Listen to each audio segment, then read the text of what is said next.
O Windows 10 está a acabar, acaba este ano, acaba em outubro. A não ser que não acompanhes tecnologia, tu já sabes disto, certo? E alguns de vocês recusam-se a utilizar o Windows 11, recusam-se a usar Linux e, enquanto gamers, têm que se recusar a usar macOS por nenhum motivo senão técnico, não é? Enquanto gamers, mais uma vez. Portanto, tu queres ficar no Windows 10 e eu compreendo porquê.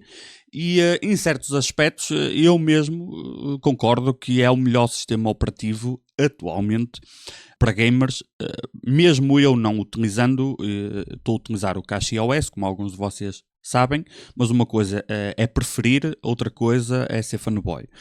Para muitos de vocês o Windows 10 é, efetivamente, à data de hoje, o melhor sistema operativo que tu podes utilizar enquanto gamer. Não é perfeito, nenhum dos sistemas operativos à face da Terra é perfeito, depende do utilizador, das preferências e também do hardware, certo? Vamos lá, se tu achas que o macOS é para os hipsters com as contas em atraso e a aparência em dia, e o Linux é para os nerds cebosos com tics de stalker, é fácil, só te resta o Windows, I guess. Mas um computador com a esperança média de vida inferior a uma formiga e a potência de um reformado sem pastilha, tem direito a uma licençazinha OEM. E o teu PC todo potente precisa de uma licença retail que custa os olhos da cara. Vais aí o RCD Keys, compras lá a tua licença OEM, também tens direito, enfias para lá o código H25 e pumba, está a bombar. Ó filho, e já agora podes também comprar aquelas versões do Office sem assinatura mensal, estás a ver? Ou não, olha, usa papel e caneta, quer lá saber, ou caralho. Mas o Windows 10 acaba, perde o suporte em outubro deste ano. E a nova tendência, se calhar com aspas, é o Windows 10 LTSC. É que eu acho que muitos de vocês vão utilizar daqui para a frente. E é disso que eu quero falar hoje. Bom, eu fiz, não que seja novidade para mim, não é? Mas eu fiz, já conhecia, mas eu fiz, antes deste vídeo, fiz uma instalação numa máquina virtual do LTSC, o 21H2, acho eu. E existe o Windows 11, o pessoal está-se a focar no Windows 10 LTSC como substituto ao Windows 10 normal. Primeiro porque tu podes comprar uma licença e depois porque é o Windows 10. Há uns truques. O que eu não te quero convencer a utilizar esse Windows ou a não utilizar, tal como qualquer outro sistema operativo. Vai ter vantagens e desvantagens. Eu quero-te alertar aqui para duas coisas que talvez, só talvez, alguns de vocês não pensaram antes de utilizar o LTSC, ok? Eu fiz a instalação é como qualquer outra, exceto que tu ainda podes, não é? Ainda podes utilizar uma conta local, coisa que no Windows 11 voltou a mudar, a forma de contornar isso voltou a mudar e é só mais uma vez um exemplo daquilo que, na minha opinião, a longo prazo vai afundar o Windows enquanto produto da Microsoft. É que eles estão constantemente a ir contra o seu cliente, que, by the way, na minha opinião, por utilização doméstica, o Windows, tu não és cliente da Microsoft por ter o Windows para utilização doméstica, mais uma vez, na minha opinião, já deveria ser gratuito, porque a receita da Microsoft, ou melhor, tu ficas, e sim a receita, eu cheguei a mostrar a estatística aqui há dias, as estatísticas, não sei o quão verdadeiras são, mas são aquelas que nós temos acesso. Tu és realmente cliente da Microsoft, enquanto utilizador doméstico, mais uma vez, tu és cliente quando compras o Office 365, quando assinas o Game Pass, ou compras um jogo dentro da loja ou de software, aí tu és cliente da Microsoft.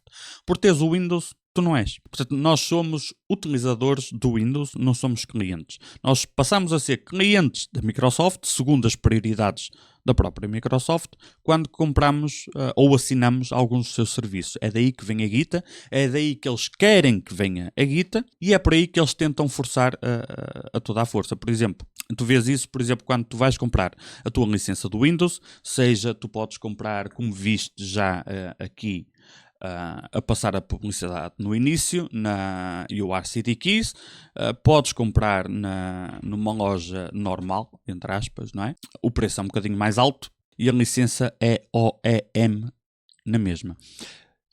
OEM significa, na teoria, que fica dedicado ao teu PC, normalmente através da motherboard, ok? Se trocares motherboard, perdes a licença, ainda que recentemente, possivelmente, só especulação minha por causa do TPM, eu tenho visto, às vezes, trocando apenas o CPU, perdes a licença, ok?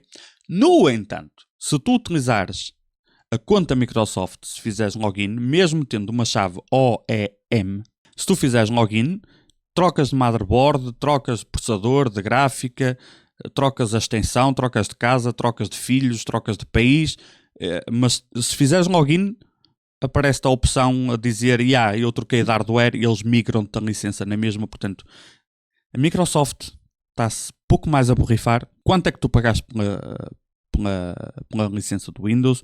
Onde é que tu a compraste? Em que país estás? Que hardware tens? Eles querem que tu faças login, querem-te cuspir o máximo possível de publicidade sugestiva para tu comprar os serviços deles, e aí sim passas a ser cliente e eles ficam contentes, ok?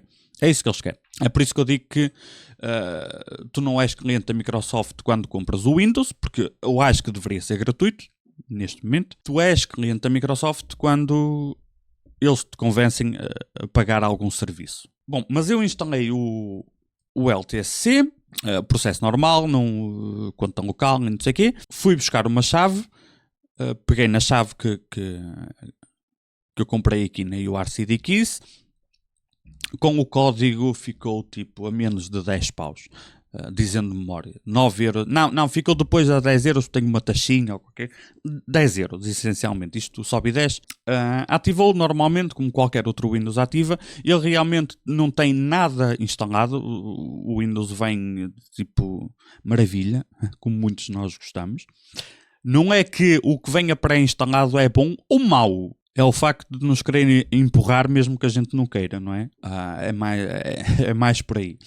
Portanto, o Windows está lisinho, não tem nada fantástico. Aliás, nem tem sequer o programa para ver as imagens. Eu fiz download de uma imagem, abri a imagem e ele abriu no Paint, portanto, mas há uma alteração que tu podes fazer no registro e ele reativa-te o programa para abrir as imagens, o antigo, o clássico. Não tens loja Microsoft, mas, por exemplo, se fizeres download da aplicação que eu fiz, eu instalei, por exemplo, duas aplicações do KDE, que se eu utilizar o Windows eu realmente vou utilizar aquilo.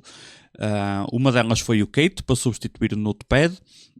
Outra já não me recordo qual é. E há uma que eu utilizo mesmo no Windows que ali não instalei, que é o KDE Connect para enviar coisas do telefone para o computador. Quer dizer, dá para fazer muitas coisas, mas eu utilizo para enviar ficheiros do telefone para o computador, porque depois está configurado, é literalmente um clique, desde que estejas na mesma rede, e os ficheiros aparecem no computador, ou vice-versa, botão direito do rato, enviar, e eu envio um ficheiro para o telefone com 2 cliques.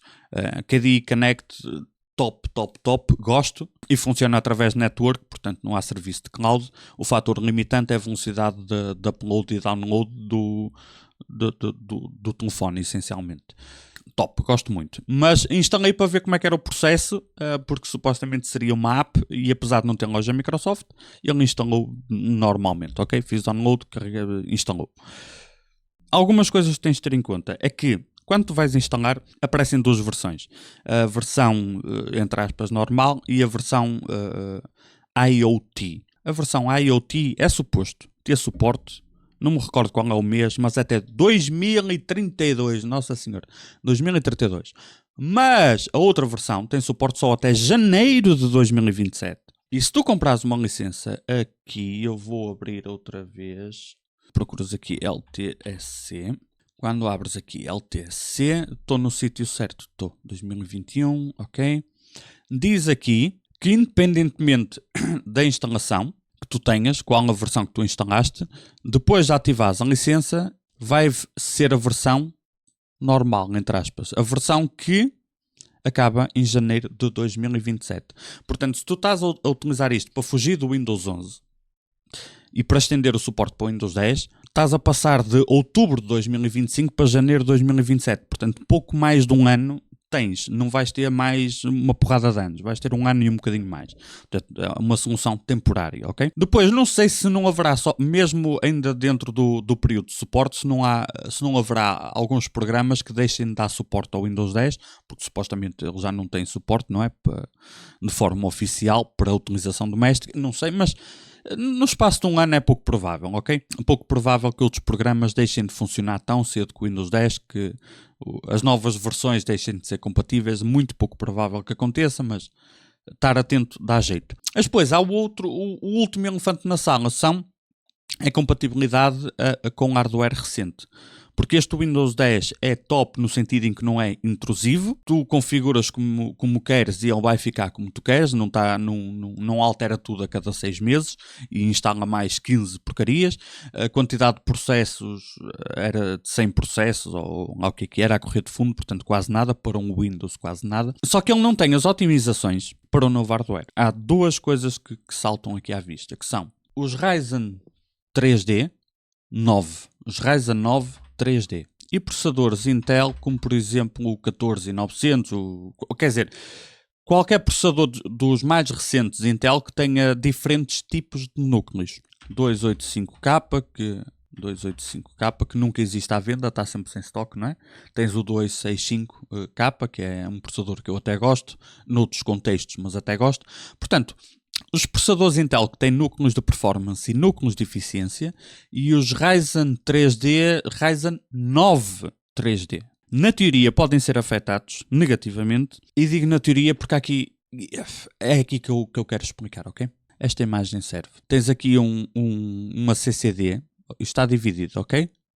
Peço desculpa agora para quem está habituado, mas para quem não conhece é uma explicação do zero. Isto é o I/O, é o chip I/O. É daqui que vem a comunicação, por exemplo, com a PCI Express, com a tua gráfica, com a memória RAM, passa tudo por aqui, o I/O. E depois tens 8 núcleos aqui tens 8 núcleos, aqui tens outros 8 núcleos. E um deles, no caso é 3D, um deles é 3D, o outro é não 3D. Se for um Ryzen de 12 núcleos, vais ter 6 mais 6. Portanto, tem que haver sempre comunicação entre uma CCD e o I/O para comunicar com a memória RAM, para comunicar com a gráfica. Existe um problema com chips 3D que está muito melhor do que estava no passado, mas ainda vai acontecendo. Que é, tu abres um jogo e é suposto estar a utilizar o 3D, mas está a utilizar o outro, está a utilizar este. Quando isto acontece, tu tens menos desempenho do que poderias ter dentro do jogo, daquilo que depende do CPU. Se a gráfica estiver a 100%, tanto faz. Se a gráfica não estiver a 100%, depende do CPU e se isto acontecer, tu vais perder um bocadinho de desempenho. Não é mau, o desempenho é muito bom na outra CCD, muito bom mesmo, mas é menos bom do que se fosse na 3D, por isso é que tu compraste esse CPU e é por isso que eles o fizeram, certo? Existe outra opção onde simplesmente funciona bem, portanto o jogo vai para o que tem a caixa 3D e tudo maravilhosamente bem, e depois existe o terror de quem utiliza, é a pior coisa que pode acontecer para quem utiliza um Ryzen 3D 9, que tenha duas CCDs, um Ryzen 9 3D, é a pior coisa. É quando a informação do jogo fica a saltar daqui para aqui.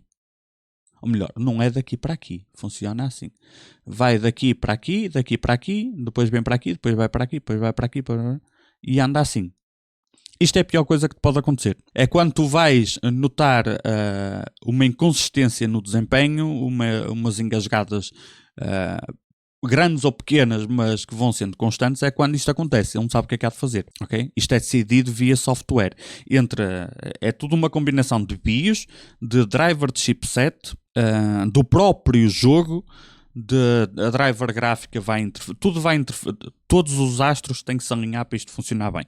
Isto funciona muito melhor do que era no passado, mas ainda tem algumas imperfeições. O mesmo vai acontecer com os processadores Intel, ok? Quando funciona mal, fica atribuído aos núcleos errados, ainda que o Windows 11 dá a sensação que foi feito a pensar principalmente nos processadores Intel, na altura que era novidade, a 12ª geração.